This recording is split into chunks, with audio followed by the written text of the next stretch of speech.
इस वक्त हमारे साथ कांग्रेस पार्टी के वरिष्ठ नेता राणा गुरजीत जी हैं और बात करेंगे इनसे पंजाब की।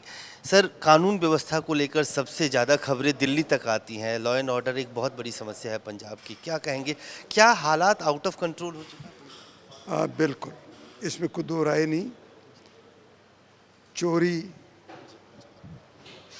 ड्रग, चोरी और फिरौती के बाद में कत्ल होना, ये रोज़मर्रा की ज़िंदगी में पंजाब आज भुगत रहा है। और मैं समझता हूँ ये लॉ एंड ऑर्डर प्रॉब्लम बहुत गंभीर प्रॉब्लम है। इसको अगर हमने रोका नहीं, अब भी लेट है, मैं तो ये कहूँगा।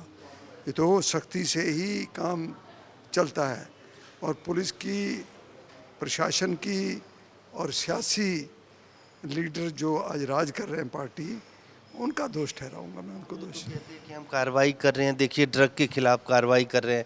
पहले छोटी मछलियां पकड़ी जाती थी, अब बड़े बिग फिश को हमने कैच किया है। कांग्रेस पार्टी और दूसरी पार्टियों को अब तकलीफ हो रही है जब भगवंत मान सरकार एक्शन ले रही है तो। नहीं, कांग्रेस को कोई तकलीफ नहीं हो रही। कांग्रेस को क्या तकलीफ है भाई? अब पकड़ो, लेकिन बड़ी मच्छियाँ पकड़नी है, पकड़ो। कांग्रेस भी यही कहती है, कांग्रेस ने करा भी ये काम। लेकिन आज जिस हिसाब से ये ड्रग को ख़त्म करना चाह रहे हैं, वैसे ड्रग नहीं ख़त्म होगी।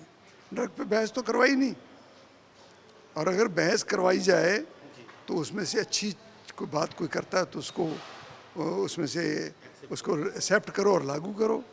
हम बहस करते नहीं, जिम्मेवारी उठाते नहीं। ये किस किस्म की सरकार है?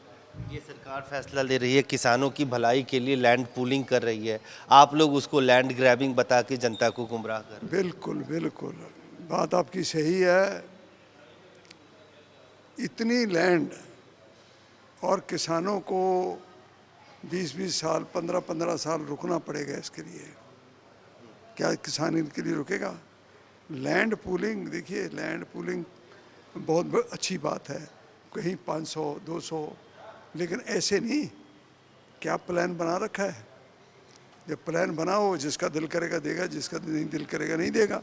अब आपने कह दिया ये एक्वायर कर लिया हमने, ऐसे नहीं होता। और इतनी लैंड की ज़रूरत है, इसके पीछे राज और है। क्या मंशा हो सकती है सर? मनसा आप जानते हो कि बिल्डर हैं जिन्होंने महंगी ज़मीन ली है, वो इनका सोचेंगे और ये उनका सोचेंगे। सर, एक बड़ी खबर जो इस बीच में पंजाब से लगातार आई, दरबार साहब को जिस तरह से अटैक करने की धमकी मिली, बार बार 5-5 मेल गए, मुख्यमंत्री को मेल गया। सरकार, क्या राज्य सरकार सीरियस है या इसको किस तरह से इसके लिए काउंटर स्ट्रेटेजी होनी? देखिए आप ये बताइए, मैं तो ये कहूँगा राज्य सरकार अकेली ही क्यों, अब सेंटर का नाम क्यों नहीं लेते? इतनी दोनों की बात आपसे चलिए, चलो दोनों का सवाल है, मैं आपसे सहमत हूँ। लेकिन बात यह है कि भी यही दरबार साहब, अगर आप बात करें, जब ऑपरेशन सिंदूर ख़त्म होने को आया, तब कहा गया कि यहाँ पर रॉकेट फेंकने की थी, हमने इंटरसेप्ट कर लिया। रास्ते में मिसाइल आ रही थी, इंटरसेप्ट कर रही। मेरे ख्याल से इसको हमको गंभीरता से लेना चाहिए। और दरबार साहब बहुत पवित्र जगह है और सब सिखों की आस्था जुड़ी हुई है। दोनों सरकारों को तुरंत इस पर एक्शन लेके कार्यवाही करनी चाहिए। एक आखिरी सवाल, क्या कांग्रेस पार्टी को इस बात को गंभीरता से नहीं लेना चाहिए जब सुनील जाखड़ कहते हैं कि बीजेपी और अकाली एक बार फिर साथ आ जाए? अश्विनी शर्मा कहते हैं इसकी ज़रूरत नहीं है।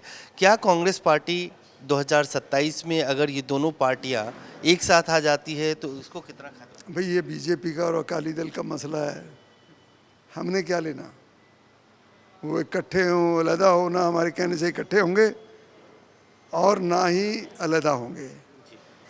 और रही बात, हमें खुद मजबूत होकर तगड़े होकर इनके साथ लड़ेंगे और सरकार कांग्रेस की आएगी। धन्यवाद। राणा गुरजीत साफ तौर से कहते हुए कि एक साथ लड़े, अलग लड़े, कांग्रेस पार्टी को कोई खतरा नहीं है और 2027 में कांग्रेस पार्टी अपनी सरकार बनाए। कैमरामैन फिरोज के साथ अजय झा, दैनिक सवेरा, दिल्ली।